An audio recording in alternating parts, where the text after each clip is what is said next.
किस अगर कोई करता है तो सार्वजनिक तौर पे करता है, तो लुकाई छुपाई करके कर नहीं सकता है। तो फ्लाइंग किस करते हुए अन्य लोगों ने भी देखा होगा।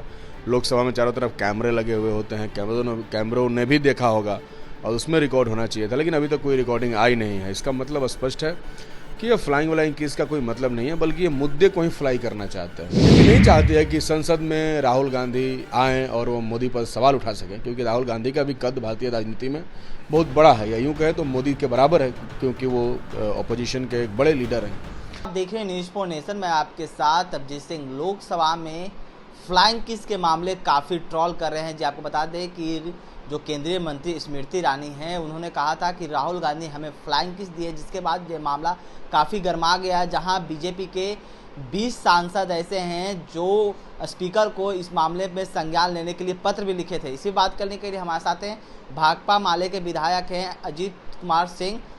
किस तरह से देख रहे हैं, जिस तरह से मानसून सत्र के दौरान राहुल गांधी पर जो फ्लाइंग किस का आरोप लगा, इसको कैसे पहले आप देख रहे हैं? पहली बात तो यह है, मैं बीजेपी के सांसदों से पूछना चाहता हूं कि स्मृति ईरानी के अलावा किसी ने उनको फ्लाइंग किस करते हुए देखा कि नहीं।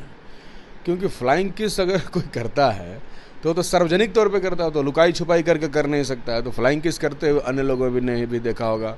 लोकसभा में चारों तरफ कैमरे लगे हुए होते हैं, कैमरों ने भी देखा होगा और उसमें रिकॉर्ड होना चाहिए था, लेकिन अभी तक कोई रिकॉर्डिंग आई नहीं है। इसका मतलब स्पष्ट है कि ये फ्लाइंग व्लाइंग किस का कोई मतलब नहीं है, बल्कि ये मुद्दे को ही फ्लाई करना चाहते हैं, मुद्दे को उड़ाना चाहते हैं, इसलिए फ्लाइंग किस का ये मुद्दा बना रहे हैं। आप जानते हैं कि पहले किस तरीके से इनको पता है कि राहुल गांधी और कांग्रेस पार्टी का दायरा बहुत बड़ा है, और राहुल गांधी हमेशा मोदी पर और उनकी सरकार पर सवाल उठाते रहे। पिछले दिनों हिंडनबर्ग के खुलासे पर सवाल उठाया, अडानी अंबानी मोदी का जो नेक्सस है उस पर सवाल उठाया। तो लगातार मोदी जी को घेरने का काम लोकसभा के अंदर राहुल जी ने किया है, और इसीलिए इनका बहुत तेज़ी के साथ आपने देखा कि पिछले दिनों हाई कोर्ट के आदेश पर, गुजरात हाई कोर्ट के आदेश पर तुरंत इनका सदस्यता रद्द कर दिया गया 24 घंटे के अंदर।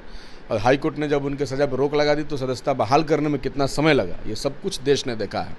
तो बीजेपी नहीं चाहती है कि संसद में राहुल गांधी आएँ और वो मोदी पर सवाल उठा सकें, क्योंकि राहुल गांधी का भी कद भारतीय राजनीति में बहुत बड़ा है, या यूँ कहें तो मोदी के बराबर है, क्योंकि वो अपोजिशन के एक बड़े लीडर हैं।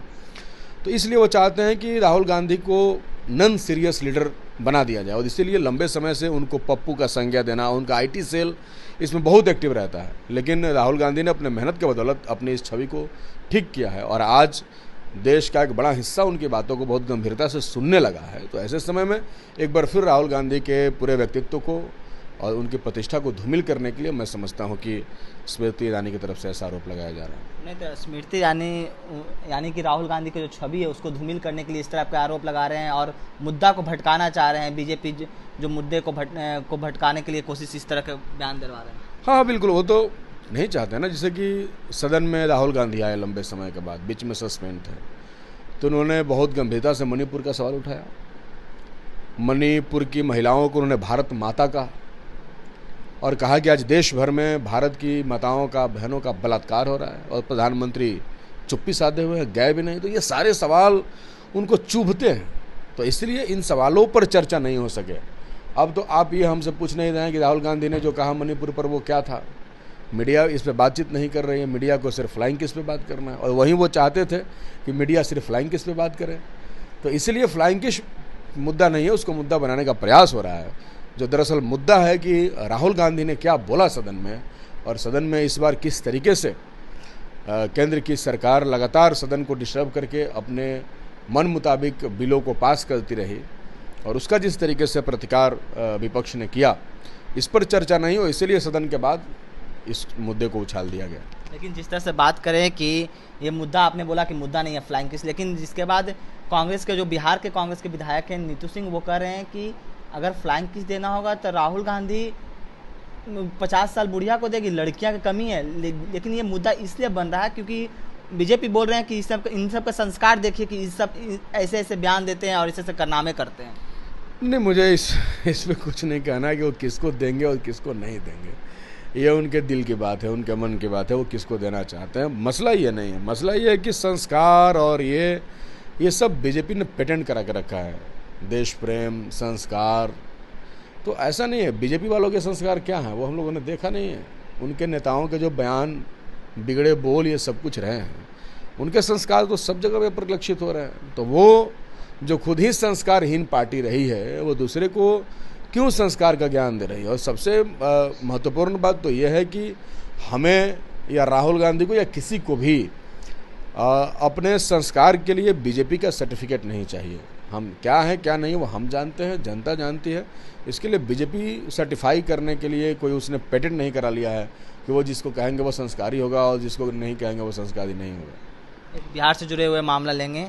बीजेपी के एक डेलीगेशन टीम आज महामहिम राज्यपाल से मिलने वाले हैं बिहार में बिगड़ते लॉ एंड ऑर्डर को लेकर। इसको कैसे आप देख रहे हैं? बिहार के लॉ एंड ऑर्डर को तो बिगाड़ने का काम बीजेपी ही कर रही है। हम लोग तो बिहार के लॉ एंड ऑर्डर को बेहतर करने का लगातार प्रयास कर रहे हैं। आपको पता होगा पिछले दिनों विधानसभा का जब सत्र चल रहा था उस समय हम लोगों ने ये सवाल विधानसभा में उठाया था कि सरकार को बिहार के लॉ एंड ऑर्डर को ठीक करना चाहिए, क्योंकि जो यहाँ पर पार्टी बहुत दिन बाद विपक्ष में गई है वो किसी भी हद तक जा सकती है। और लगातार इनके लोग जो इनसे जुड़े हुए हैं वहीं बिहार का लॉ एंड ऑर्डर बिगाड़ रहे हैं और जनता के बीच में ये माहौल बनाने का प्रयास कर रहे हैं कि लॉ एंड ऑर्डर खराब है। तो उसको ठीक करने का प्रयास किया जाए। आपने देखा ना बिहार शरीफ में दंगा हुआ, बजरंग दल वाले पकड़े गए, स्पष्ट आ गया बजरंग दल वालों ने दंगा किया। अभी जो है उधर सासाराम में हुआ, बीजेपी का पूर्व विधायक पकड़ा गया। तो ये लॉ एंड ऑर्डर कौन बिगाड़ रहा है ये देखने वाली बात है। लॉ एंड ऑर्डर बिगड़ा है तो उसको बिगाड़ने वाले कौन है? उसको बिगाड़ने वाले यही हैं। इसलिए बिगाड़ने वालों पर कड़ी कार्रवाई हो ये हम लोग बिहार सरकार से मांग करते हैं। यानी कि जितने भी बिहार में क्राइम हुए हैं वो बीजेपी के द्वारा ही करवाया गया है। आपके सामने मैंने 2 क्राइम का उदाहरण दिया ना। मैं सभी क्राइम के बारे में नहीं कह सकता, लेकिन जो बड़े बड़े क्राइम हुए उसमें तो स्पष्ट इनके लोग हैं, उसमें तो कोई छिपा छुपाई बात नहीं है। इसलिए खुद ही दंगा कराते हैं, खुद ही कत्ल करते हैं और खुद ही आंसू बहाते हैं, तो ऐसा तो नहीं चलेगा। चलिए, ये थे हमारे साथ भाकपा माले के विधायक अजीत कुमार सिंह। उन्होंने तमाम सवालों का जवाब दिया। और तमाम खबरों पर बने रहने के साथ नमस्कार।